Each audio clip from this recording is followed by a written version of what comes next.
So we just got this truck back from the Whiteford technician shop.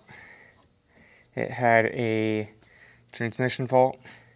They had to replace a part on the bottom of that. I'll be able to show that to you guys. It's just mounted right on the bottom of it. And there was a air conditioning issue with it too that they fixed.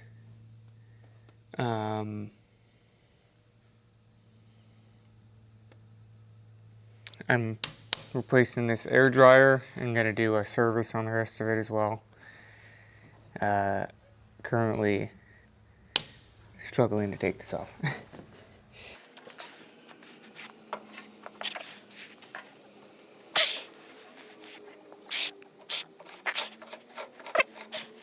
This is a Kenworth T680, same as our other one that I worked on yesterday.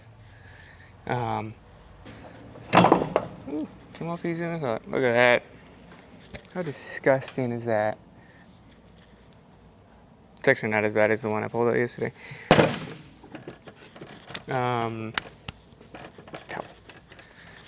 So there was one the other day, 2 days ago, I think. 2 days ago was when we did it. We had, looks like it was the original air dryer on it. And it was really rough, really bad condition. And I had that filter wrench and a pipe wrench attached to the filter wrench, pulling as hard as I could, everything that I had to try and get that thing to break loose. And it was not that easy. Took probably 25 minutes of actually trying to get it off to get it off. We had one guy run to, we have a Harbor Freight 25 minutes away. He ran there and tried finding a filter wrench that was bigger, had longer handlers or something that would be more usable than what I had, but he couldn't find anything, so we just settled with struggling until we got it. So eventually I did. And that one was, like, this one's not great, but that other one probably wasn't doing much to filter out moisture, because it was black on the inside and so corroded that most of the holes to filter were plugged up.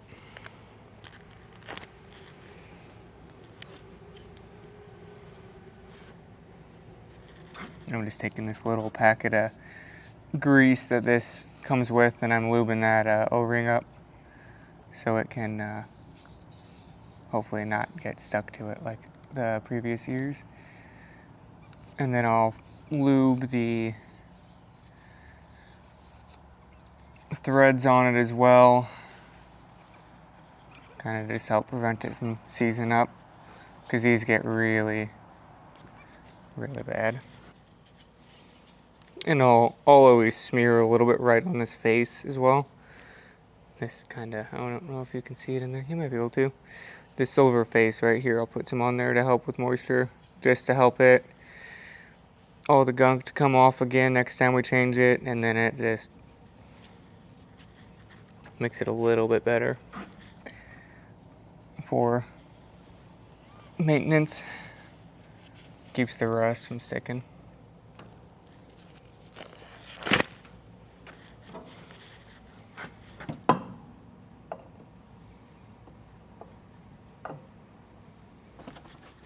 It's the underside of this truck. So the part they had to replace is that guy right there. So that black piece right, I can't even see it. That right there is the whatever that controller is.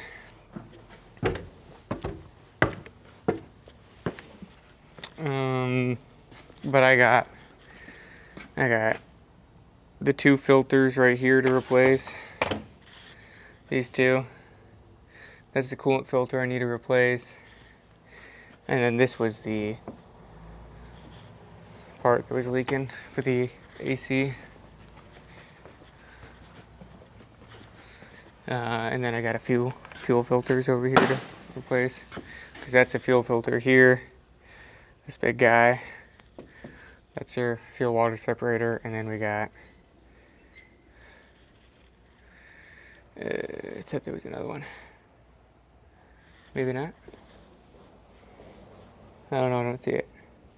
I know for a fact we had 3 of them over here. Maybe it was just on the other Kenworth. The other Kenworth, yeah, it was the other Kenworth. There was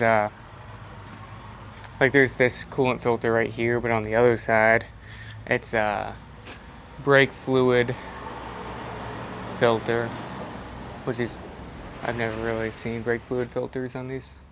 And this one doesn't seem to have one. But the other Kenworth does. Also, these little guys here can be a pain in the butt.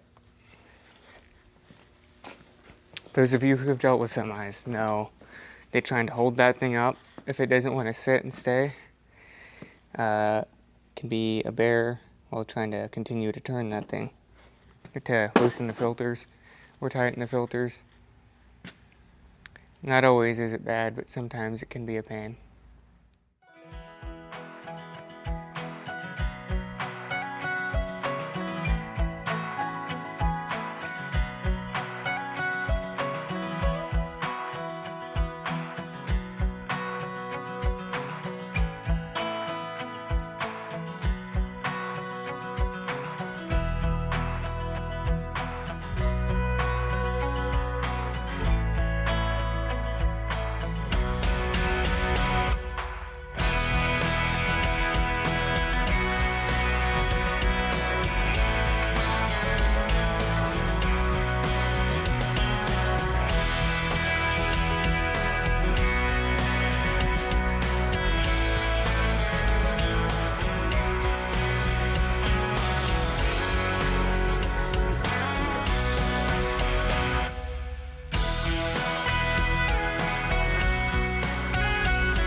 That thing can go down, lock itself in place. It's basically worthless. So the filters on this side changed. What's up, farmers? Welcome back to the vlog. Today I'm gonna join and add a segment giving a tour of the chicken coop. So we'll start on this side. Actually, we'll start by the coop.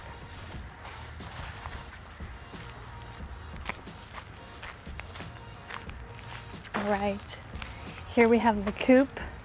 Got the door, front door, and this is a little part where we'll collect the eggs once they start laying. I've got locks on all the openings so that nothing can get in. Okay, then we have this side. I've got a fan on the coop, which I can turn on now.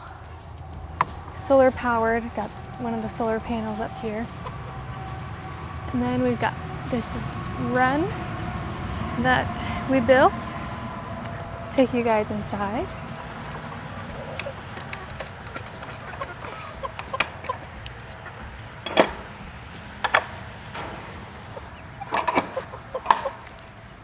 All right, everybody.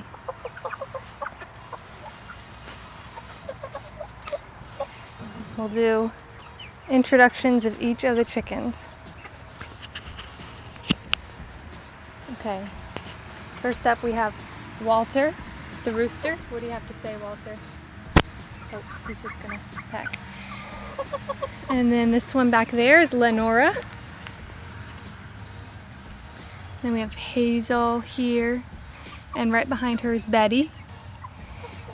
And then the little one is Penny, and Frankie is this white one right next to her. And then Pearl is in the back. She's the biggest one we have. Say hello, Pearl. But they're all hens except for Walter the rooster.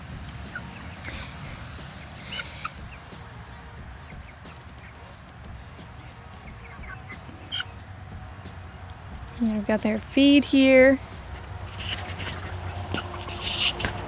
Got their feed. They've still got quite a bit. Filled this up about just over a week ago. Still lasting. And they've got their water over there. They come get drinks. And I've added a few modifications to the coop.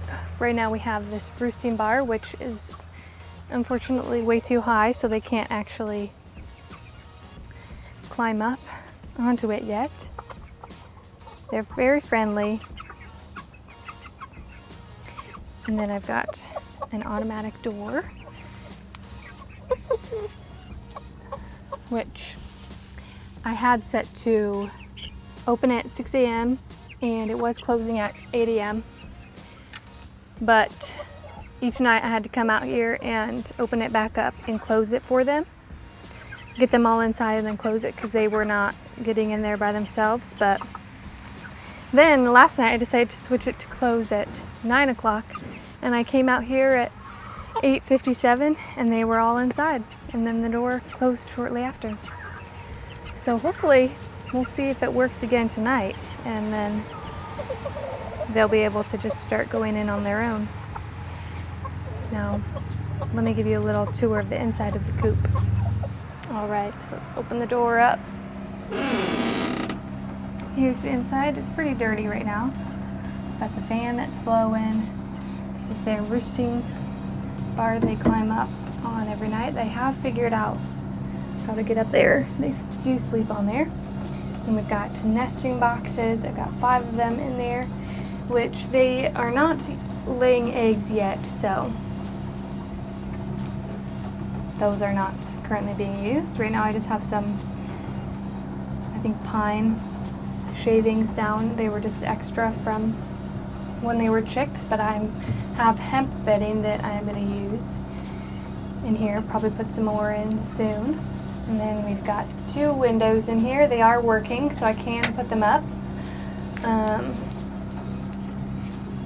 Yeah, this coop, I got plans for it off of Etsy, and it was pretty simple step-by-step to build.